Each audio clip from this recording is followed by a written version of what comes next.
Have you ever noticed how one thought can completely change your emotional state?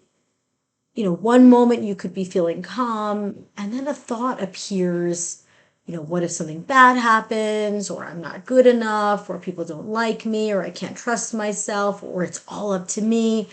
And suddenly your chest tightens, your mind starts racing, your nervous system activates, your peace disappears.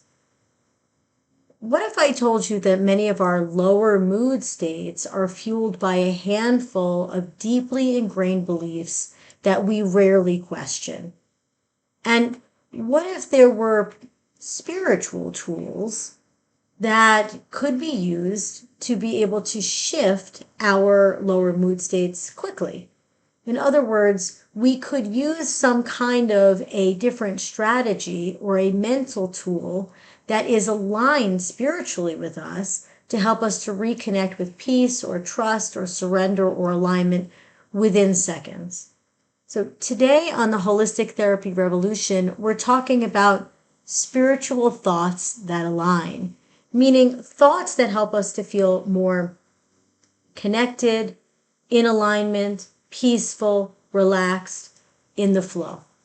And we're going to explore why certain thoughts create suffering, the difference between mental reframing versus spiritual alignment, the common fear-based beliefs that disconnect us from inner peace, and simple spiritual statements that can help you reconnect with the higher truths that are non-religious and that are typically universal. Thoughts that are about peace, love, connection, and safety. So welcome back to the Holistic Therapy Revolution. I am Beth Miller. I've been a holistic therapist for over 25 years, and I'm the creator of the Advanced Holistic Counseling and Coaching model. In this model, we work with every layer of the being. We have the tools, both from psychotherapy and from holistic counseling, that helps us to align mind, body, emotions, energy, soul, and spirit. And today's tool comes from the spiritual layer of the Advanced Holistic Counseling and Coaching model. So while many people try to solve their struggles entirely through logic and cognition, sometimes what is needed is a different approach for our mind to engage with. Sometimes what is needed is a different level of consciousness, what we might call a spiritual shift. So let's talk about why we suffer. From a spiritual perspective, many of our lower mood states emerge when we become identified or overly connected to fear-based beliefs. Beliefs like, I'm not safe, I'm not lovable, I'm not enough, life cannot be trusted, it's all up to me, there isn't enough, I missed the opportunity, I can't forgive myself, I have to control everything. You know the drill, right? We've all been here, we all have thoughts like that, but the degree to which we're experiencing those thoughts and the frequency with which we're engaging with them really determines how we feel emotionally, but also how we behave and what our energy is like as well. These thoughts often feel pretty true, but from a spiritual perspective, they are distortions that disconnect us from our deeper truth. They really do pull us out of alignment.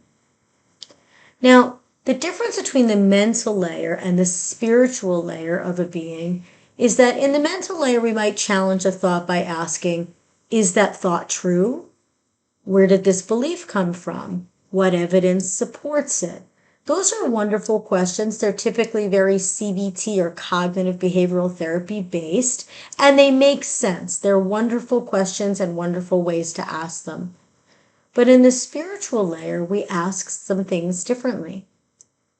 We might say, what thought would reconnect me to love? Or what thought would reconnect me to trust? Or what thought would reconnect me to peace? This is less about analysis and it's more about prioritizing alignment, getting us there faster, quicker, without as many cognitive barriers, getting us into a better way of feeling. Now, I want you to think about how many people walk around carrying thoughts like, I have to do everything myself, or it's all on my shoulders, or if I don't make it happen, it won't happen, or the only way this gets fixed if I work harder, let's say, for example. Now, many of us have spent decades carrying these beliefs, and it makes sense. It's probably is true or has felt true at times, or we have some evidence to point to why it's true. And yet, notice what happens when you really believe them. You feel overwhelmed, exhausted, anxious, pressured, disconnected. In other words, the thought itself is creating suffering. It's actually activating emotions that feel terrible. Other common fear-based beliefs are, I'm not good enough, I'm not lovable enough, I can't trust myself, no one likes me, I made mistakes and can never forgive myself, bad things could happen at any moment, there isn't enough success or love or money or opportunity. Others should think and behave like I do, right? That's when we get really judgmental. If people really knew me, they wouldn't love me. And most of us have experienced some version of these beliefs, right? The question isn't whether they arise. The question is, do we keep believing them? So one of my favorite and easiest to use spiritual tools is to intentionally replace fear-based thoughts with what I'm going to call spiritually aligned statements. That there are spiritual thoughts that can put us into alignment, and that we can choose those pretty easily to pivot from the burdened, negative, lower mood creating thoughts that we were just talking about. So spiritual thoughts that align are not affirmations to convince you of anything. They are what we'll call reminders. They are reminders of a deeper truth, and I think that's why when we use them, they're pretty effective. So let me start with one of my favorites. This is, I choose to see love instead of this. I choose to see love instead of this. Now, this may be one of the most powerful statements of all, because when fear arises, when anger arises, when worry arises, when resentment arises, when it pops up, we can pause and we can say, what would love see here? What would love see in this situation? And we can also simply repeat, I choose to see love instead of this. Now, not because the situation isn't difficult. It may be the hardest thing you've ever done, or maybe it's just your average garden variety negative thought you're having that day. But because you're choosing a lens to look at it that feels more peaceful, feels more loving, it connects us into that faster and usually very effectively. So this one, I choose to see love instead of this, which happens to also be in the book, A Return to Love, which is a wonderful book if you haven't read it. And it's a great book to help you to be able to make shifts like this. I choose to see love instead of this. Now here's another one. Here's another spiritual thought that aligns, which is, I choose to see love instead of this fear. Because fear contracts us and love expands us. Fear narrows our possibilities and love opens them up. So this statement helps us to remember that fear is not the only interpretation available and that we have a choice. So it can be, I choose to see love instead of this fear. And we may repeat that many times until we feel like we're starting to see love instead of fear, because the fear-based interpretation may be so automatic. It may feel so automated within us. Another one that you might try is called, I surrender this to love. I surrender this to love. Many people spend enormous energy trying to control everything. It makes sense. And a lot of times there's evidence to say it works, and so we might continue doing it. We might try to control other people's choices or the future or outcomes or circumstances. But trying to control things that are outside of our range of control very often creates suffering. It creates more anxiety, more worry, maybe anger that we can't control it, frustration. It might feel like we're just trying to push a boulder up a hill. So this statement, I surrender this to love, it invites a feeling of surrender, putting the barrier down, putting the boulder down. Now, not giving up, but putting down the resistance within us. And instead, aligning with a willingness to release the struggle and allow a wiser perspective to emerge. I love this phrase, I surrender this to love. I surrender this to love. Here's another one of my favorites, and it happens to be probably the easiest one. It might be the one you end up remembering the most because it's so darn easy, which is I trust, I trust, I trust. Now, I usually end all of my meditation workshops and classes with that, or thank you, thank you, thank you, which we'll get to in a moment. But I trust, I trust, I trust allows us to invite in the idea that trust may be one of the highest spiritual states that are available to us.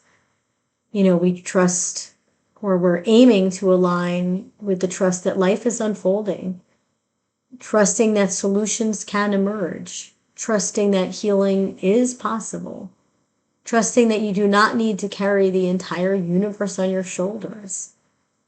Sometimes I encourage clients to just repeat, I trust, I trust, I trust, again and again and again, not once, not twice, sometimes 50 times, sometimes 100, until the nervous system begins to soften and our emotional state shifts with it.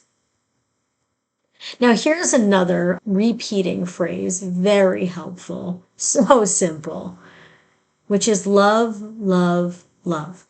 Just love, love, love. Now, this statement is beautifully simple. When your mind is racing, when you're caught in a spiral, sometimes returning to a single word can interrupt the moment of fear, but also the pattern of beliefs that have begun in that moment, the pattern of repeating, ruminating, powerfully negative thoughts that can really hijack us. And when we just start repeating love, love, love, it's simple, it's powerful, it's grounding. But I'm going to give you a hint. It also is actually creating a physiological response in your system.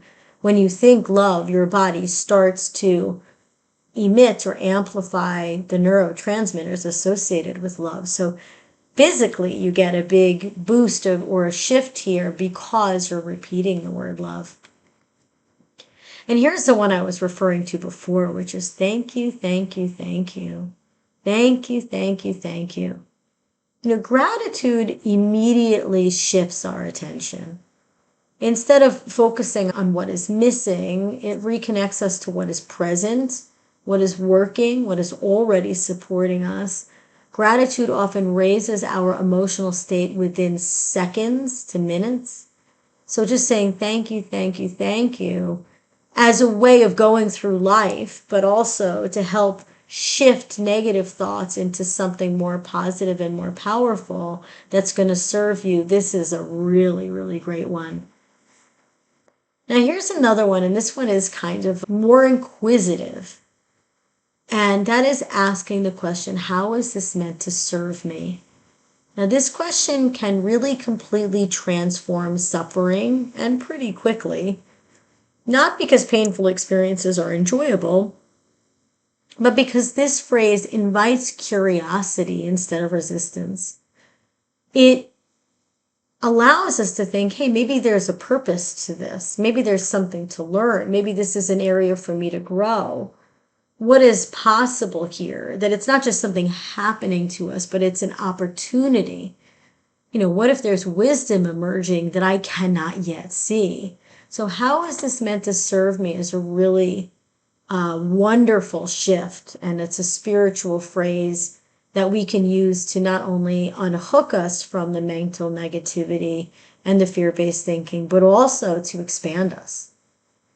Now, let's talk for a minute about why repetition matters, because I think you're hearing me repeat them over and over again, right?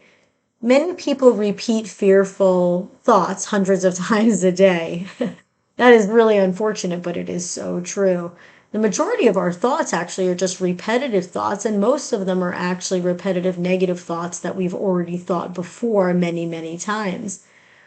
So don't be surprised if you need to repeat these spiritual statements over and over and over again to counteract the negative thoughts. This is not just like a one-time deal skill.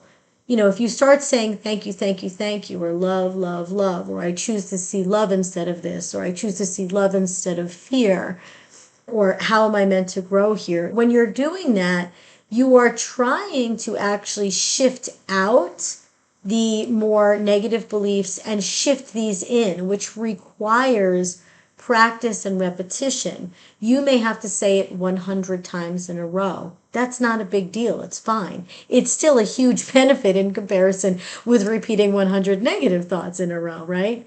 So our old thought patterns are persistent and need repatterning and rewiring, but so is truth. Truth is persistent. So every time you choose a higher thought or a more spiritually based thought, you strengthen this new pathway. Now, what does your practice expound? If you do this, what's going to happen? If you practice fear, fear expands. If you practice judgment, judgment expands.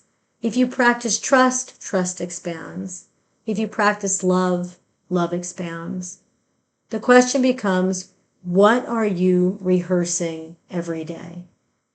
What are you choosing to rehearse every day? So let's go over some of the new spiritual thoughts that we have available to us. You might even want to write these down. I choose to see love instead of this. I choose to see love instead of fear. I surrender this to love. What growth might be available for me here? Thank you, thank you, thank you. Love, love, love. Thank you, thank you, thank you. Love, love, love. Peace, peace, peace.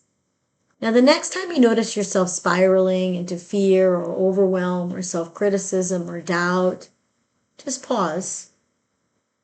Try not to judge the fact that you're caught up in another negative a moment. Pause, take a breath, and ask yourself, what thought would reconnect me to love right now?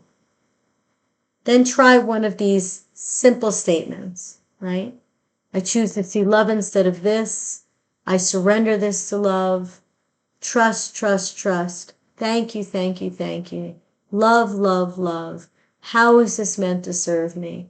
Because sometimes the distance between suffering and peace is really only one thought away. And I'd like to thank you for your curiosity and for being here with me today on the Holistic Therapy Revolution. And until next time, may you continue aligning your mind, body, and soul with practices that bring you greater peace, trust, and love into your life.